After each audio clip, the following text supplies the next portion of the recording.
बिस्मिल्लाहिर्रहमानिर्रहीम। अस्सलाम वालेकुम नाज़रीन, आप यूट्यूब चैनल देख रहे हैं। मैं इमरान खान हूँ। डोनाल्ड ट्रंप ने कुछ बहुत बड़े बड़े ऐलानात किए हैं, वो मैं आपको इस वीलॉग में बताऊंगा, क्योंकि एस्टेब्लिशमेंट में उसके बाद खलबली मच गई है। जितनी भी दुनिया के अंदर पाकिस्तान जैसे मुल्कों की एस्टेब्लिशमेंट्स हैं, यानी अगर आप इंडिया की बात करें, पाकिस्तान की बात करें, इंडिया तो बहुत बड़ी डेमोक्रेसी है और बहुत सारे मुल्क हैं छोटे मोटे जो अमेरिका के आशीर्वाद के साथ चलते हैं, या उनकी एस्टेब्लिशमेंट अमेरिका की ईमा के ऊपर काम करती है। स्पेशली पाकिस्तान का एक बड़ा ज़बरदस्त ट्रैक रिकॉर्ड है कि पाकिस्तानी एस्टेब्लिशमेंट की जो डोरियां हैं वो अमेरिका से हिलती है। तो इनके लिए जो सबसे मेन हब है या जो पावर हब है वो अमेरिकन एस्टेब्लिशमेंट है। अमेरिकन एस्टेब्लिशमेंट के अंदर खलबली मच गई है डोनाल्ड ट्रंप के स्टेटमेंट्स के बाद। तो इसके असरात कितने ज़बरदस्त होंगे पाकिस्तान और पाकिस्तान जैसे ममालिक की जो एस्टेब्लिशमेंट्स हैं उनके ऊपर। लेकिन सबसे पहले मैं आपको बताऊं कि आज बड़ा इंपॉर्टेंट दिन है पाकिस्तान तहरीक इंसाफ के लिए। तहरीक इंसाफ दो फ्रंट्स के ऊपर काम कर रही है। पहला जो ओवरसीज़ पाकिस्तानियों का है वो इस वक्त बहुत इंपॉर्टेंस इख्तियार कर गया है, क्योंकि आलमी मंजरनामे में डोनाल्ड ट्रंप की हैरान कुन जीत के बाद ये एक्सपेक्टेड तो थी, लेकिन आलमी मीडिया ने, क्योंकि आलमी मीडिया भी आलमी एस्टेब्लिशमेंट के लिए काम करता है और वहाँ सारा इन्फ्लुएंस जो है वो अमेरिकन का है या अमेरिकन एस्टेब्लिशमेंट का है या अमेरिकन डीप स्टेट का है, तो वो पूरा तासुर दे रहे थे कि डोनाल्ड ट्रंप का बड़ा टफ मुकाबला है। एक पाकिस्तानी मीडिया का अगर आप उसके साथ मुवाजना करें तो देखें पाकिस्तानी मीडिया क्या कहता था। पाकिस्तानी मीडिया के जो बड़े बड़े सुर्खैल हैं, जो बड़े बड़े नाम हैं, वो ये कहते थे इमरान खान ज़्यादा से ज़्यादा 10 या 12 सीटें जीत जाएगा, और अगर इससे ज़्यादा जीता तो वो जो जीतने वाले हैं वो गारंटियां देकर जीतेंगे, और वो जीतते ही PMLN पीपल्स पार्टी और MQM समेत दूसरी जमातों को ज्वाइन कर लेंगे। ये इनके बुलंदो बांग किस्म के दावे थे और बड़े बड़े इन्होंने नारे और बड़ी बड़ी इन्होंने बातें की हुई थी। अब पाकिस्तानी तज्जियाकार जितने ब्रूटल थे, पाकिस्तानी अवाम ने उतना ही सख्त रद्द-ए-अमल दिया और पूरा का पूरा इलेक्शन उल्टा के रख दिया। आज तमाम तरफ फस्तायत के बावजूद पाकिस्तान की सबसे बड़ी पॉलिटिकल पार्टी पाकिस्तान तहरीक इंसाफ है, और उन तज्जियाकारों को जो है वो अभी तक बेचारों को शर्म भी नहीं आ रही। शीशे में अपनी शक्ल देखकर अपने आप को कुछ कहते भी नहीं है, 3 लफ्ज भी नहीं अपने ऊपर भेजते बेचारे। हालांकि इन्होंने खड़े होकर नाच नाच के घुंघरू तोड़ दिए थे कि इमरान खान खत्म शुद्ध, ए हो गया तो वो हो गया, तो फलाना जर्नैल आ गया, तो फलाना बंदा आ गया, तो फलानी एस्टेब्लिशमेंट हो गई, तो फलाना काम हो गया, तो फलाना गिरफ्तार हो गया, तो फलानी गवाही आ गई, पता नहीं क्या कुछ। हर बात के ऊपर इन्होंने इमरान खान का जो है वो इन्होंने कहा जी खत्म शुद्ध। लेकिन हमने देखा कि सारा कुछ करने के बावजूद आज भी पाकिस्तान की सबसे बड़ी पोलिटिकल हकीकत इमरान खान है। कोई माने या ना माने, यानी पाकिस्तान के सिर्फ एक सूबे को छोड़कर बाकी तमाम जगहों पर फस्तायत का बाजार गर्म है। रास्ते बंद किए जा रहे हैं। पंजाब में कर्फ्यू जैसा माहौल बना दिया कि लोग सवाबी वाले जलसे में ना पहुंच सकें। रावलपिंडी में गिरफ्तारियां हो रही हैं। अटक में दफा 144 लगा दी गई है। लाहौर ठोकर न्याज़बे का रास्ता बंद कर दिया गया है। सिंध से आने वालों के ऊपर बदतरीन टॉर्चर, बिलावल की फस्तायत वहां पर नजर आई है, और बिलावल फाशिस्ट है। ये देखें, जो लोग माजी में पाकिस्तान पीपल्स पार्टी को थोड़ा बहुत जमहूरी समझते थे ना, उनकी गलतफहमी दूर हो गई। उन्हें समझ आ गई है कि ये जो नया लड़का है ना बेनज़ीर भुट्टो साहिबा का, बिलावल जरदारी, ये फाशिस्ट है। लोगों को, जर्नलिस्टों को, इंसानी हकूक़ की तंजीमों को, सारों को समझ आ गई है कि जुल्फ़िकार अली भुट्टो की सियासत का जो आगाज़ था, उन्होंने कहा कि मेरे डैडी हैं जनरल अयूब, और फिर उन्होंने वहाँ से अपनी सियासत का आगाज़ किया।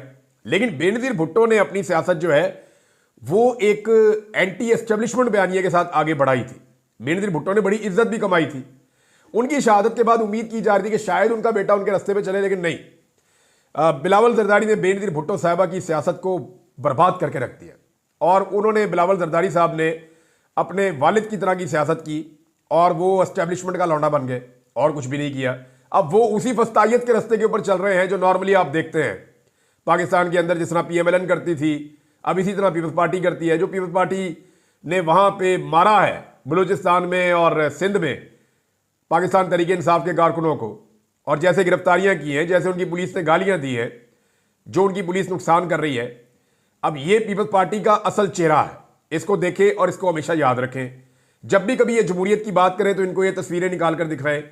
ये पाकिस्तान का सोशल मीडिया इन्हें क्यों जहर लगता है, क्यों बुरा लगता है? इसीलिए बुरा लगता है ना कि जब भी कभी ये कोई झूठा ड्रामा करते हैं तो सोशल मीडिया निकाल के इनकी शक्लें इनके मुंह पर रख देता है। इनको दिखाता है कि जनाब ये आपका असल चेहरा है, ये आपकी पुलिस सिंध के अंदर कर रही है, ये आपकी पुलिस बलूचिस्तान में कर रही है, ये आपने अपनी पुलिस के जरिए से पंजाब में और इस्लामाबाद में करवाया, और अभी यही सारी फस्तायत हम पिछले 2 दिन से देख रहे हैं। इसके बावजूद पाकिस्तान तहरीक इंसाफ के लोग बड़ी तादाद में सवाबी के लिए निकल रहे हैं, मुख्तलिफ जगहों से पहुंच रहे हैं, काफिले निकल पड़े हैं, और खैबर पख्तूनख्वा में मुख्तलिफ इलाकों से भी लोग आ रहे हैं। स्वाबी का जो जलसा है वो बड़ा जलसा होने की तवक्को है।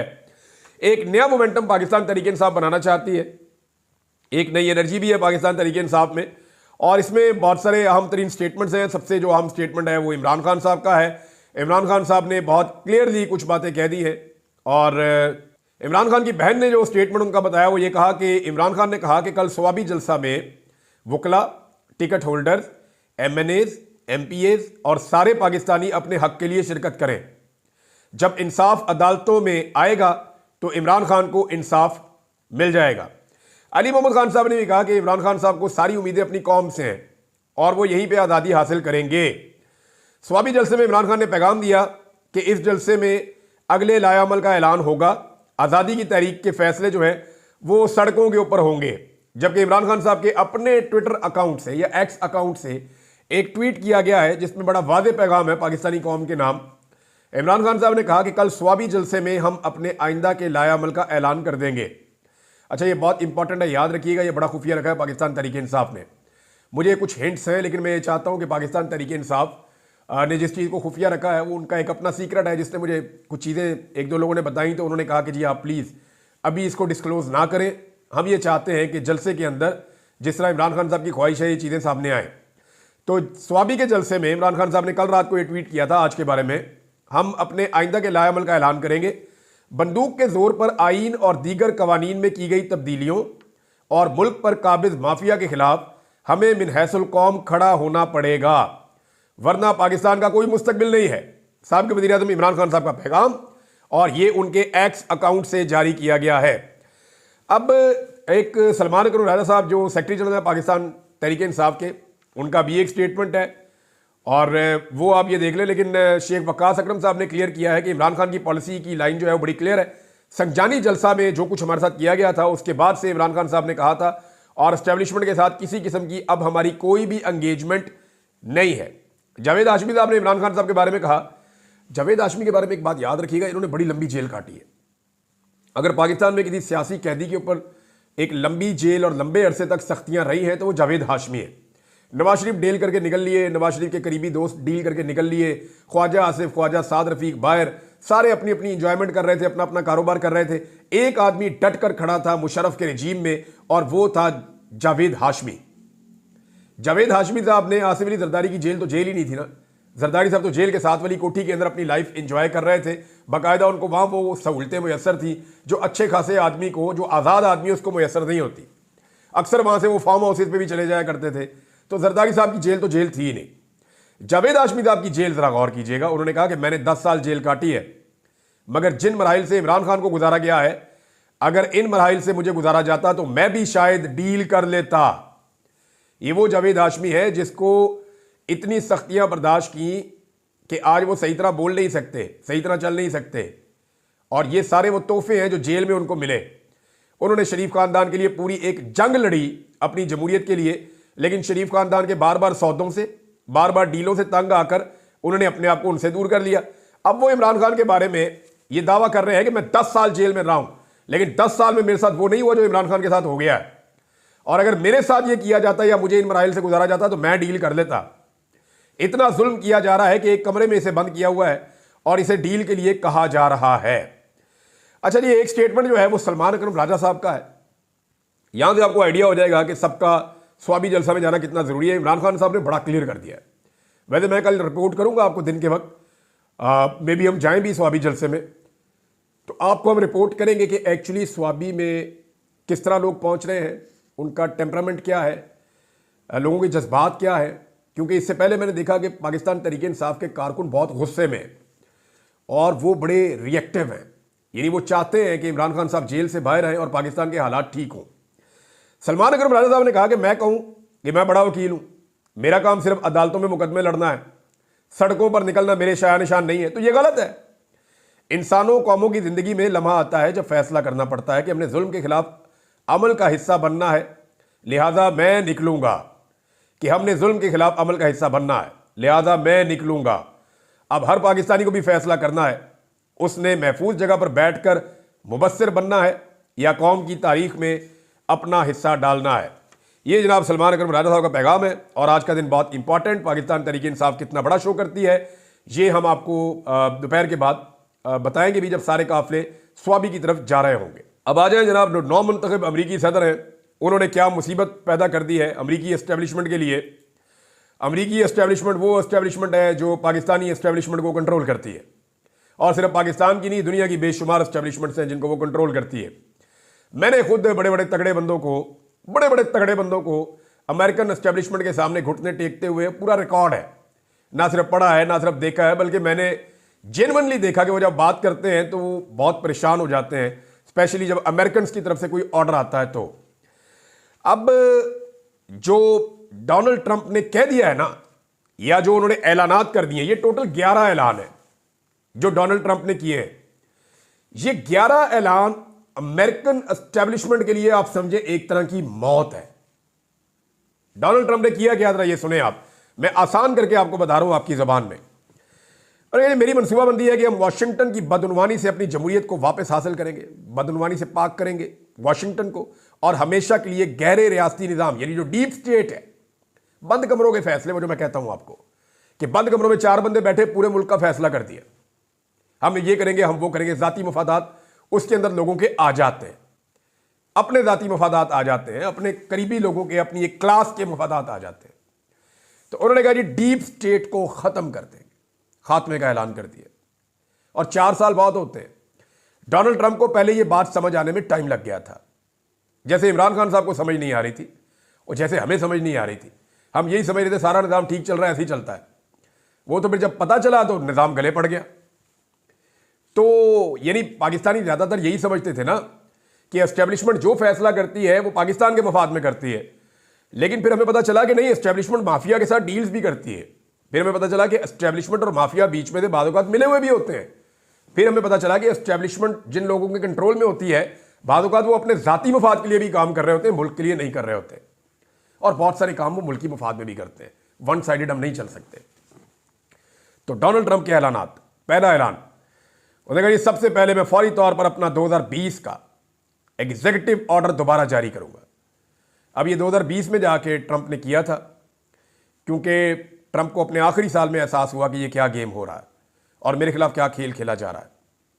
तो सबसे पहले 2020 का एग्जीक्यूटिव ऑर्डर दोबारा जारी करूंगा, जिसके जरिए मैं बदउनवान और सरकश अफसरान को हटाऊंगा, इख्तियारात वापस बहाल करूंगा, और मैं इस इख्तियार का पूरे तरीके से इस्तेमाल करूंगा, उठा के बाहर फेंक दूंगा। जर्नैलों की खैर नहीं है, करप्ट ब्यूरोक्रेट्स की खैर नहीं है, जो अमेरिकन एस्टेब्लिशमेंट की डीप स्टेट है उसकी खैर नहीं है। अब आ जाए दूसरा ऐलान। उसने कहा जी दूसरा, हम अपनी कौमी सलामती और इंटेलिजेंस निज़ाम में मौजूद तमाम बदउनवान अनासर को बाहर निकाल देंगे, और ये बहुत सारे हैं। वो महकमे और इदारे जो हथियार के तौर पर इस्तेमाल हो रहे हैं, इन्हें मुकम्मल तौर पे दोबारा तरतीब दूंगा, फिर से इनको ठीक करूंगा, ताकि जो ऐसे अफसरान जो पीछे रह के काम करते हैं, या ऐसे लोग जो दस्ताने पहनकर काम करते हैं, या बेचेहरा लोग हैं, नामालूम अफराद जिन्हें हम कहते हैं, वो कभी भी कदामत पसंदों, ईसाइयों या बाएं बाजू के सियासी मुखालिफिन को कुचलना, निशाना बनाना और जुल्म का शिकार ना कर सके, जैसा कि वो नाकाबिले यकीन हद तक कर रहे हैं। अमेरिकन एस्टेब्लिशमेंट की तो खैर नहीं है। तीसरा और चौथा, ये 2 चीज़ें इकट्ठी उन्होंने बताई हैं। उन्होंने कहा जी अदालतों की हम इस्लाह करेंगे, अदालतों को ठीक करेंगे। अदालतों में बहुत बदउनवानी है, जजेस जो हैं वो कई दफ़ा परवाह भी नहीं करते जब वो वारंट जारी करते हैं, उनके सामने झूठ बोला होता है, उन्हें बाद औक़ात आइडिया होता है, ऐसी दरखास्तें होती हैं जिनमें जजेस को मालूम था, या कम अज़ कम उन्हें पहले से मालूम होना चाहिए था कि वो गलत दरखास्तें हैं, लेकिन वो इस पर कुछ नहीं करते। जजेस बंदों की गिरफ्तारियां करवा देते हैं, इनसे झूठ बोला जाता है, और वो मजबूर हैं कि मुल्क को तकसीम करने वाले झूठ और ताकत के गलत इस्तेमाल को बेनकाब हम करेंगे। हम एक सच्चाई और मफामती कमीशन कायम करेंगे, ये जनाब इनका चौथा काम है।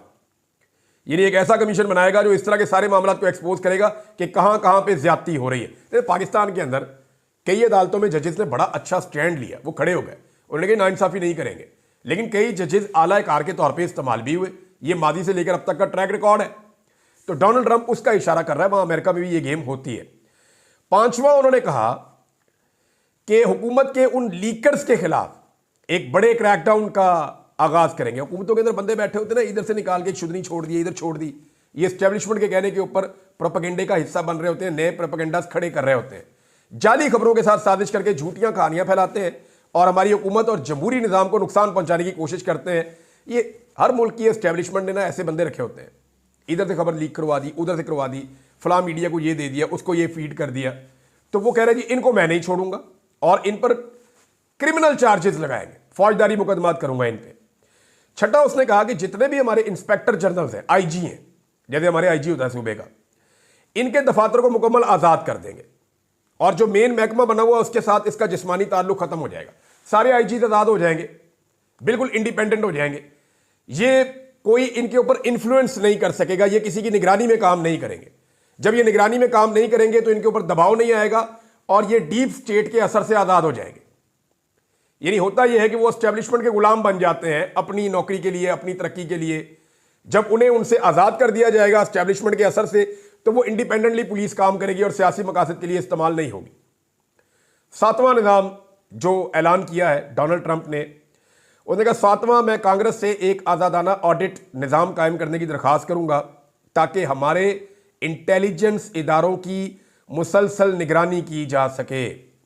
अमरीकी इंटेलिजेंस जो पूरी दुनिया की निगरानी करती है, उसकी निगरानी के लिए स्पेशल ऑडिट का निज़ाम ट्रंप कायम करने जा रहा है, इस बात को यकीनी बनाने के लिए कि वो हमारे शहरियों की जासूसी ना कर रहे हों, अमरीकी अवाम के खिलाफ गलत मालूमात की मुहिम ना चला रहे हों या किसी की इंतखाबी मुहिम की जासूसी ना कर रहे हों, जैसे कि उन्होंने मेरे साथ किया है। आठवां ऐलान किया डोनाल्ड ट्रंप ने कि हम ट्रंप इंतजामिया के शुरू किए गए इस इकदाम को जारी रखेंगे जिसके तहत वसी वफाकी ब्यूरोक्रेसी के हिस्सों को वाशिंगटन की दलदल से बाहर निकालेंगे। 1 लाख सरकारी ओहदे वाशिंगटन से निकाल के बाकी अमेरिका में शिफ्ट करेंगे, क्योंकि वाशिंगटन में सारी ताकत इकट्ठी कर दी है। वाशिंगटन में डेमोक्रेट्स तगड़े हैं, तो रिपब्लिकन्स के एरिया के अंदर कोई इंतजामी पावर नहीं है, तो उन्होंने कहा मुख्तलिफ महकमों को और बड़े बड़े अफसरान को अमेरिका के बाकी हिस्सों में भी भेजूंगा। जरूरी नहीं है कि पूरा निज़ाम एक ही जगह से कंट्रोल हो। जब एक जगह से पूरा निज़ाम कंट्रोल होता है तो उस कंट्रोल के ऊपर एक कंट्रोल एस्टेब्लिशमेंट का भी होता है, तो इससे एस्टेब्लिशमेंट का कंट्रोल अमेरिका में डोनाल्ड ट्रंप कमजोर करने जा रहा है। 9वां और 10वां पॉइंट इकट्ठा बोला डोनाल्ड ट्रंप ने और उसने ये कहा कि मैं इस पर काम करूंगा कि वफाकी अफसरान को इन कंपनियों में नौकरियां लेने से रोका जाए जिनके साथ वो काम करते हैं। ये तो सिंपल है कि पहले जब सरकारी नौकरी है मुख्तलिफ कंपनियों को फ़ायदा दो और जैसे ही रिटायरमेंट हो उन कंपनियों के अंदर मुलाजमत कर लो और बड़ी बड़ी तनख्वाहें और फ़ायदे ले लो। वो कह रहा है ये चीज़ तो मैं रोकूंगा फौरी तौर पे और कांग्रेस के ऊपर दबाव डालूंगा कि एक ऐसा कानून पास किया जाए कि एक हद मुकर्रर की जाए कि तब तक के लिए ये बाउंड है कि ये वो चीज़ें नहीं कर सकते। इसी तरह मैं रियासती निज़ाम को ख़त्म करूंगा और एक ऐसी हुकूमत बहाल करूंगा जो अवाम के ज़रिए और अवाम के लिए हो। ये वो 11 काम है जो डोनाल्ड ट्रंप करने जा रहा है। पाकिस्तानी इकॉनमी के बारे में बड़ी खौफनाक खबरें हैं। पाकिस्तानी वजीर ख़जाना ने हाथ खड़े कर दिए हैं, वफाकी वजीर पानी और बिजली ने भी हाथ खड़े कर दिए और जो कुछ इस वक्त पाकिस्तान के साथ पंजाब हुकूमत कर रही है इकॉनमी को लेकर, ये सारी चीज़ें मैं आपको नेक्स्ट वीलॉग में बताऊंगा। लेकिन एक खबर मुझे आपको बतानी है, वो है कि एक डाकू है, कच्चे का डाकू, जो यूट्यूब के ऊपर वीडियोस बनाता था, लोगों में बड़ा मकबूल हुआ था, शाहिद लुंड, वो कत्ल हो गया है। कुछ लोग कह रहे हैं पुलिस ने मारा, कुछ लोग कह रहे हैं कि आपसी मुकाबले में मारा गया। लेकिन इसके कत्ल के ऊपर सोशल मीडिया के तबसरे पढ़ के मैं हैरान हो रहा हूँ। एक इसकी आखिरी एक कॉल भी रिकॉर्ड हुई थी और उसमें ये अपने इलाके में एक स्कूल बनाना चाहता था और वो भी हम सुन रहे थे। बहरहाल एक कंट्रोवर्शियल किरदार था, लेकिन कच्चे के डाकू, कच्चे की सिचुएशन और उसके साथ जुड़ी हुई वहाँ की सियासत, ये हमारे लिए हमेशा से एक बड़ा अहम मसला रहा है, स्पेशली जनूबी पंजाब और इंटीरियर सिंध का। कभी इस पे बात करेंगे डिटेल में। अब तक के लिए इतने, अपना ख्याल रखिएगा, अपने इस चैनल का भी। अल्लाह हाफ़िज़।